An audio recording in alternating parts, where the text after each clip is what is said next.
Blender tanpa objek ibarat piring tanpa nasi, kosong dan tidak ada yang bisa dinikmati. Maka dari itu, kita akan belajar menambahkan nasi alias objek ke dalam blender kita agar tidak kosong lagi. Langsung saja. Secara default, ketika kita membuka software Blender, kita akan mendapatkan 3 objek di dalam 3D viewport, yaitu yang pertama adalah kubus atau default cube, kemudian kamera, dan satu lagi adalah lampu.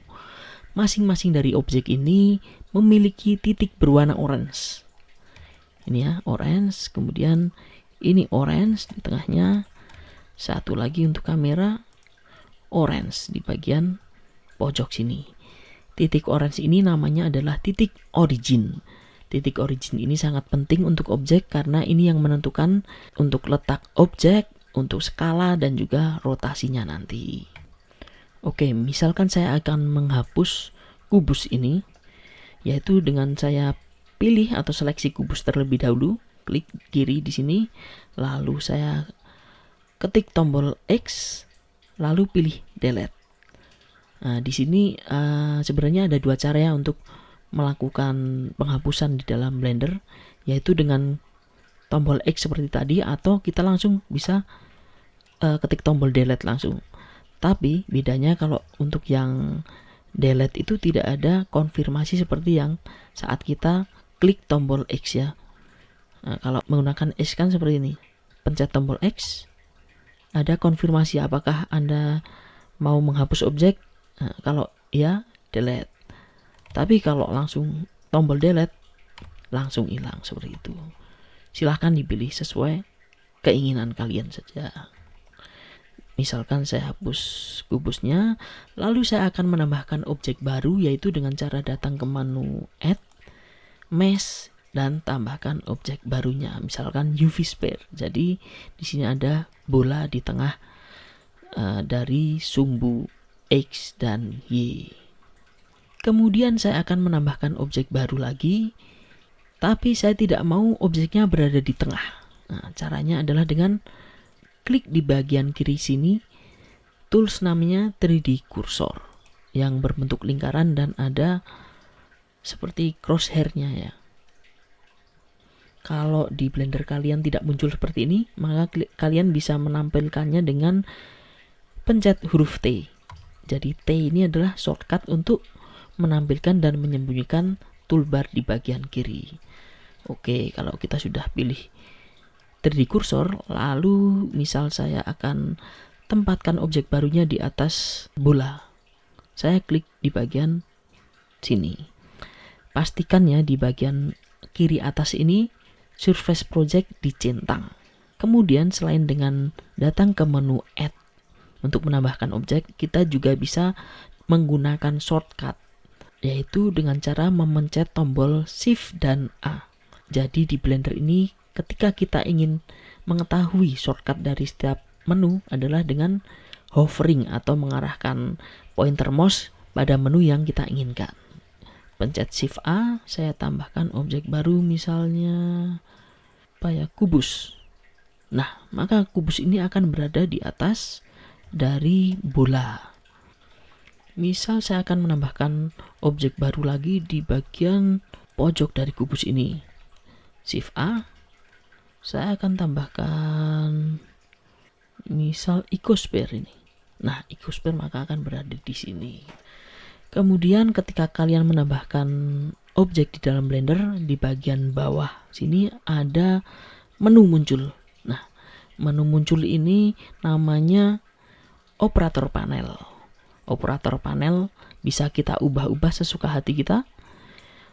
Menunya tergantung dari objek yang kita tambahkan ya. Misal di sini untuk icosphere ini ada menu subdivision. Kalau kita tambahkan, nah itu maka akan semakin detail. Oke. Untuk mengisi atau mengubah bagian angka-angka ini, kita tidak hanya bisa dengan klik di bagian panah, tapi juga bisa langsung diketik misal. Atau misal kita nggak mau ribet, langsung kita klik kiri tahan atau gerak. Nah, ini bisa seperti ini.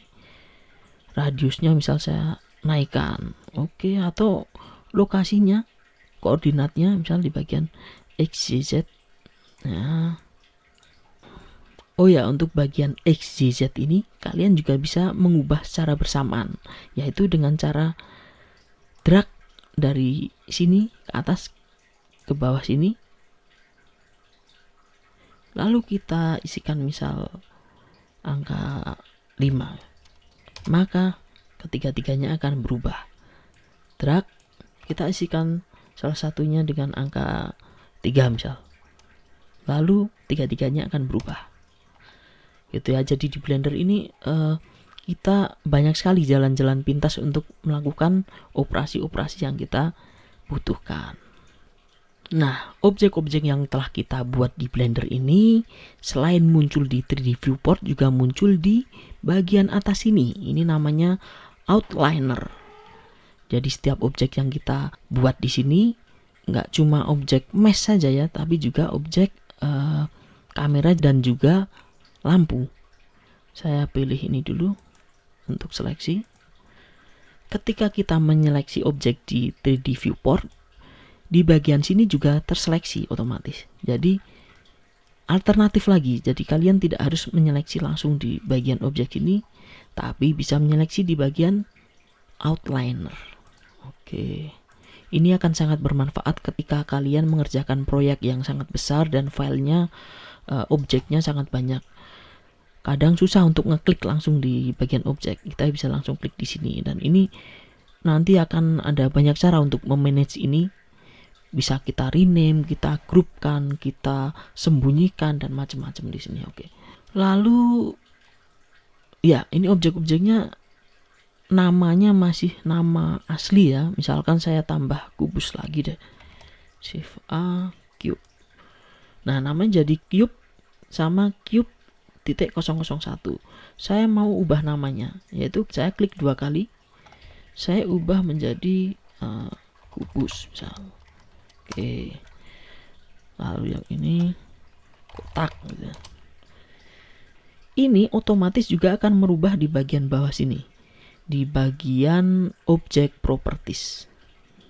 Bagian object properties ini kalian bisa melihat parameter-parameter yang lebih detail terkait objek yang kita seleksi itu.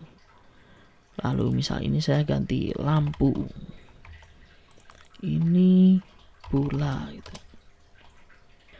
Lalu misalkan saya ingin memindahkan bola ini, bola yang di bawah ini mau saya naikkan ke atas. Caranya bagaimana? Nah, kalian bisa datang ke bagian sini, ada menu panah kecil ini. Klik, maka akan muncul menu baru. Atau kalau mau dengan shortcut N ya.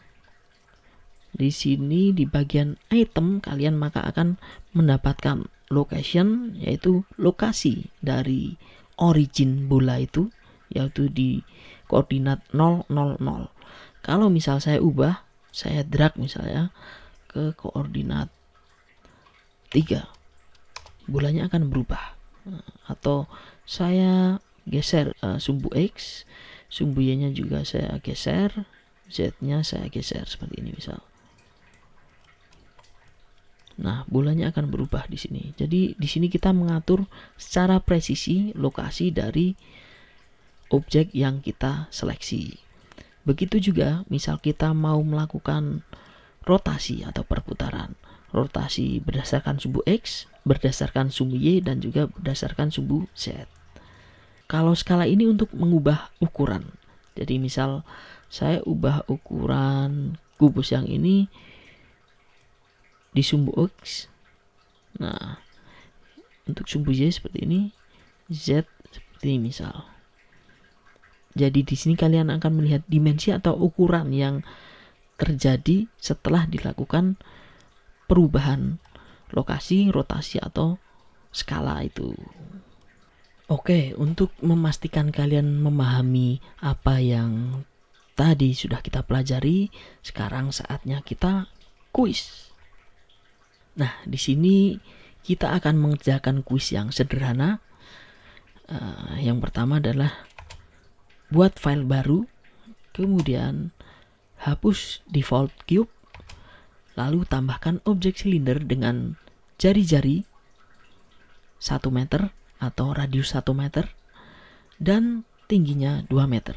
Kemudian buat satu lagi silinder berukuran sama, posisikan menumpuk di atas silinder pertama. Lalu buat objek baru berupa monyet yang melayang di atas silinder tersebut. Oke, mungkin kalian pause dulu videonya sampai di sini. Kalian coba dulu dengan menerapkan apa yang tadi sudah kita pelajari bersama. Jika kalian sudah selesai, maka kalian bisa melihat jawabannya setelah ini. Oke, apakah kalian ada kesulitan? Mari kita lihat jawabannya sekarang ya. Caranya kita menambahkan new general ya. Ini saya tidak akan save dulu. Lalu akan kita hapus kubusnya yaitu dengan X, delete. Lalu di sini kita akan menambahkan silinder yaitu dengan Shift A, mesh cylinder. Nah, di bagian sini kita cek dulu ini. Radiusnya 1 meter, lalu tingginya atau depthnya 2 meter. Oke, sudah sesuai ya. Oke. Lalu kita akan menambahkan silinder yang baru lagi. Nah, silinder baru itu di atasnya. Kita nggak perlu terlalu presisi, tapi untuk agak presisi saya menggunakan tampak depan dulu seperti yang kita pelajari di video sebelumnya. Tampak depan. Nah, lalu saya pilih kursor, 3D kursor ini. Nah, kira-kira mungkin kita bisa menempatkan 3D kursor di sini ya agar silindernya bisa menumpuk sempurna. Shift A, tambahkan silinder. Ya, silindernya menumpuk. Meskipun nggak terlalu presisi, tapi ya sudah cukup menumpuk lah di sini ya. Lalu kita akan menambahkan lagi monyet. Nah, mungkin kira-kira di sini saya taruh 3D kursornya. Shift A. Blender ini ada namanya objek monyet atau dulu disebut Susan ya. Tapi sekarang namanya monkey atau monyet. Oke. Ya, ini jadinya seperti ini. Jadi kalian sudah bisa membuat monyet terbang di atas tong sampah gitu ya. Kemudian saya punya trik untuk membuat monyet ini dan tong sampahnya terlihat lebih mulus ya, terlihat lebih glowing. Caranya yaitu dengan klik monyetnya dulu.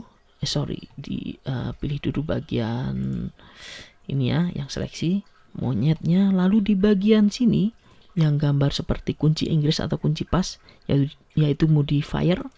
Kita add modifier. Lalu kita generate, pilih yang subdivision surface. Oke, monyetnya tambah glowing ya, meskipun belum terlalu halus. Lalu di bagian angka 1 ini kita bisa ubah menjadi 2. Nah, semakin mulus.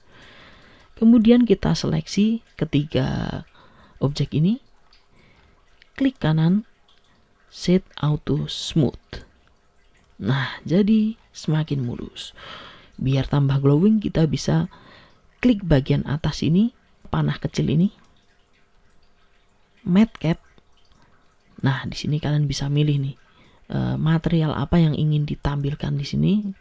Misalkan saya maunya yang merah ini. Wah, ini monyet glossy ya, monyet dan tong sampah glossy. Atau mungkin yang ini silver. Monyetnya jadi manusia silver. Oke, selamat, kalian sudah bisa menguasai teknik dasar di Blender, yaitu menambahkan objek. Sampai jumpa di video selanjutnya.